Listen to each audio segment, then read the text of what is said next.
G20s। तो आज हम 3 टूल्स को डिस्कस करने वाले हैं। First tool is crop tool, second is perspective crop tool and third is eraser tool. तो चलते हैं कंप्यूटर स्क्रीन की तरफ और इन तीनों टूल्स को एक्सप्लोर करते हैं और इनका कॉन्सेप्ट समझने की कोशिश करते हैं। G20s। तो आज हम जो डिस्कस करने वाले हैं 3 tools, that is crop tool, perspective crop tool and eraser tool. First हम देखेंगे जो हमारा क्रॉप टूल है। लेफ्ट साइड पे आप देख सकते हैं ये क्रॉप टूल, सी प्रेस करेंगे कीबोर्ड पे तो आपको ये मिल जाएगा। और क्रॉप टूल सेलेक्ट करने के ऊपर आपको एजेस के ऊपर इमेज के ये कुछ हैंडल्स नज़र आ गए। अब क्रॉप टूल करता क्या है? क्रॉप टूल बेसिकली आपके इमेज को क्रॉप कर देता है, यानी कि आपको कोई पर्टिकुलर एरिया जो है चाहिए इस इमेज के अंदर। लेट्स से अगर मैं अपना सिलेक्शन ले लूँ क्रॉप टूल की मदद से, तो आप देख रहे हैं ये जो हमारा इमेज है उसके अंदर बेसिकली ये एक सिलेक्शन आ गई और इसके अंदर फर्दर हमारे पास हैंडल्स हैं। अगर हम इसको किसी भी रेशो के ऊपर या किसी भी ओरिएंटेशन के ऊपर से क्रॉप करना चाहते हैं तो आप कर सकते हैं। जब आप अपनी सिलेक्शन ले लें तो हमारे पास ऊपर कुछ ये ऑप्शंस होती हैं, यानी कि रेशो को आप चेंज कर सकते हो अपने मुताबिक, और इधर से कस्टम इनपुट्स भी आप डाल सकते हैं कि आपको कितने पिक्सल बाय कितने पिक्सल का चाहिए या इंचेस का चाहिए, राइट। क्लियर भी कर सकते हैं। और हमारे पास ये एक और ऑप्शन है स्ट्रेटन की, इसमें आप बेसिकली एंगल भी दे सकते हैं। और आप देख सकते हो ये जैसे मैं मूव कर रहा हूँ तो हमारे पास एंगल की रेशो भी आ रही है। लेट्स से माइनस या प्लस के अंदर आप जाना चाहते हैं तो आप इसको कर सकते हैं। तो फॉर इंस्टेंस अब मैं ये करता हूँ तो आप देख रहे हो इसका एंगल चेंज हो गया। And I can also drag around, ये हमारे साथ मूव टूल भी रहता है। आप देख रहे हैं कि जो हमारी क्रॉप की एक बनी हुई है ratio, but I can also move around, तो ये भी आप कर सकते हैं। ग्रिड के अंदर आप आएँ तो आप डिफरेंट ग्रिड के रूल्स इस पर अप्लाई कर सकते हैं। आपको याद होगा हमने रूल ऑफ थर्ड्स के बारे में पढ़ा था, गोल्डन रेशो के बारे में पढ़ा था, गोल्डन स्पायरल के बारे में भी बात की थी, तो आप ये भी सिलेक्ट कर सकते हैं। ठीक है जी। तो यू कैन सी इसमें हमें स्पायरल नज़र आना शुरू हो गया। तो going back to our original grid, आपको अब ये ग्रिड नज़र आ रही है। सो नाउ ऊपर हमारे पास ये 3 ऑप्शंस हैं, रीसेट भी कर सकते हैं, कैंसिल भी कर सकते हैं, और अगर मैं टिक पे कर दूँ तो मैं अपना क्रॉप कर दूँगा। एंड रिमेंबर जब हम क्रॉप करते हैं तो जो हमारा इमेज है वो क्रॉप हो जाता है। इसकी मैं कॉपी लूँगा, मैं आपको दिखा देता हूँ।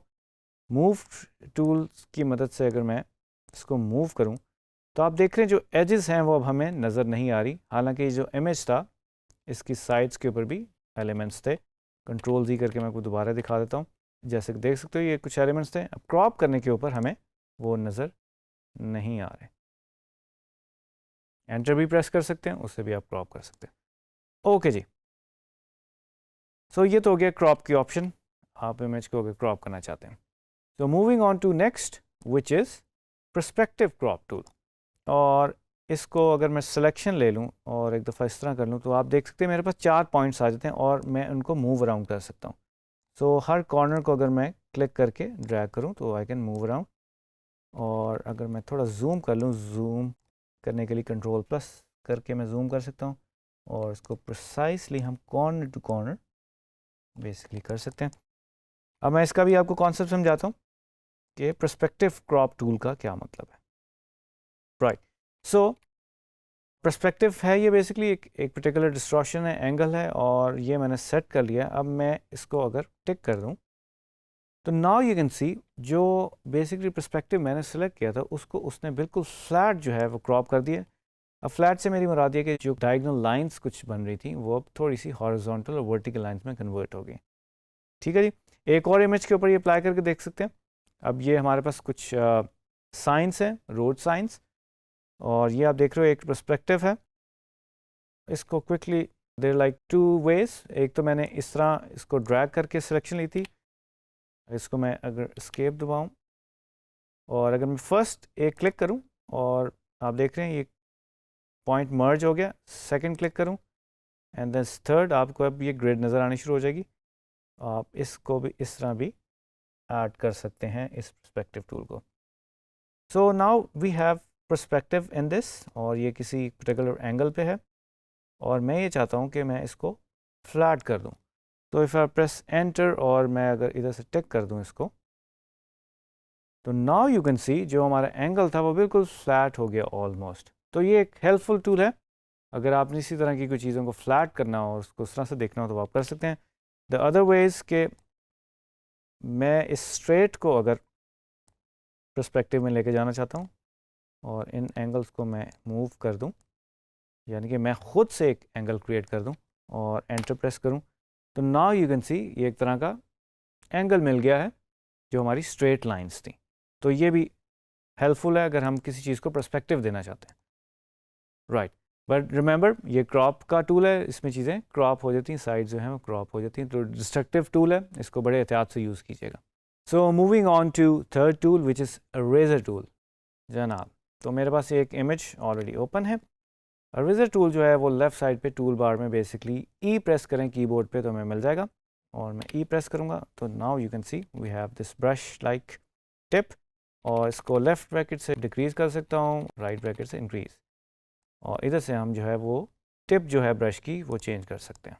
ठीक है ji, okay. Now I am going to erase this area, और आप देख सकते हो जैसे ही मैंने इरेज़ करना शुरू किया, जो बैकग्राउंड में बेसिकली कलर है, जो मैरून कलर है, वो हमें नज़र आना शुरू हो गया।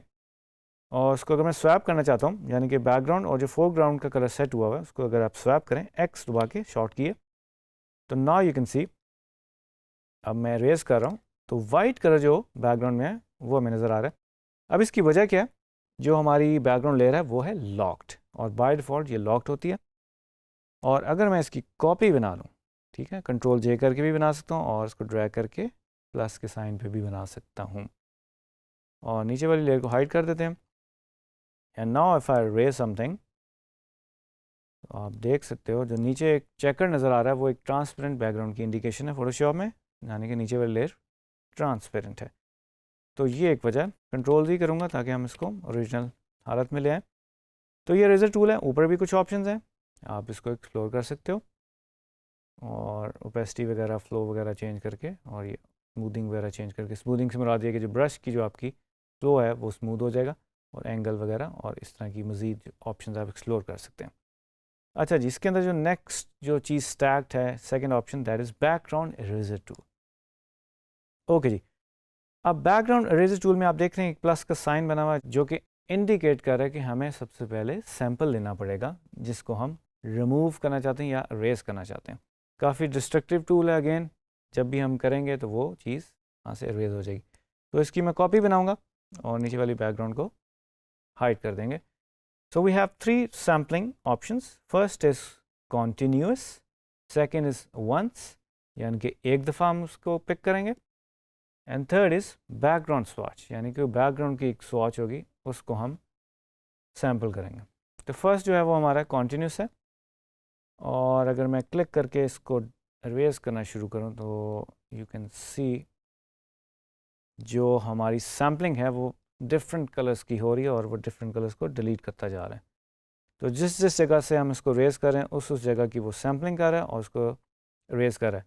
तो इसी में अगर मैं क्लिक करके दोबारा करने की कोशिश करूँगा तो आप देख सकते हैं वो कॉन्टीन्यूसली बेसिकली उसको कर रहा है। ठीक है जी, कंट्रोल जी करूँगा, and then if we pick target once, यानी कि सैम्पलिंग अगर वंस करेंगे, और अगर हम ग्रे के ऊपर लेट्स से क्लिक कर देते हैं, और मैं अगर दोबारा क्लिक करके इसको करना शुरू करूँगा तो आप देख रहे हैं जो ग्रे की अब टोन्स हैं इस इमेज के अंदर, यानी कि इस प्लेट के अंदर अगर ग्रे की अगर कुछ टोन्स होंगी उसको वो डिलीट करना शुरू करेगा।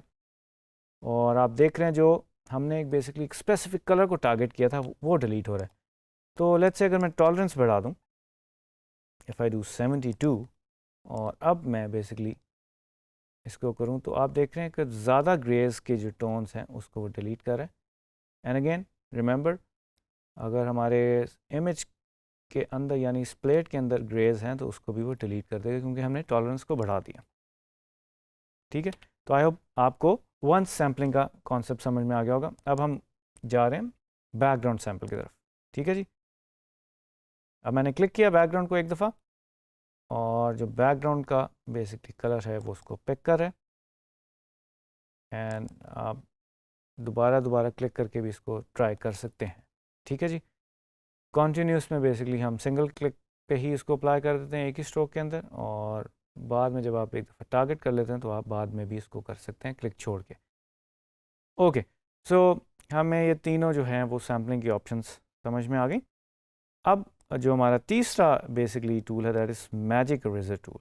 सो आपने देखा होगा जिस तरह सिलेक्शन टूल वर्क करता है उसी तरह का ये बेसिकली टूल है, बट इसमें चीज़ें इरेज हो जाती हैं। सो मैंने क्लिक किया और टॉलरेंस जो है वो मेरी 32 है और उस कलर की रेंज के अंदर जो जो चीज़ें आई हैं वो डिलीट हो गई, यानी कि रिमूव या रेज हो गई। तो अगर मैं इसको 72 कर दूं और अब आप देख सकते हैं ज़्यादा एरिया जो है वो डिलीट हो गया। और लेट्स से इस इमेज में जो टोमेटोज में जो ऑरेंजेस है उसको आप करना चाहते हैं तो यू कैन डू दैट। जी ट्रेनिस, तो आई होप आपको जो इरेजर टूल है समझ में आ गया होगा और आप इन तीनों ऑप्शंस को एक्सप्लोर करेंगे फर्दर। और remember this is very destructive tool, इसमें जब हम इरेज करते हैं तो चीज़ें इरेज हो जाती हैं और आप इसको बहुत ही इंटेलिजेंटली यूज़ करेंगे। तो मिलते हैं नेक्स्ट वीडियो में एक नए टॉपिक के साथ।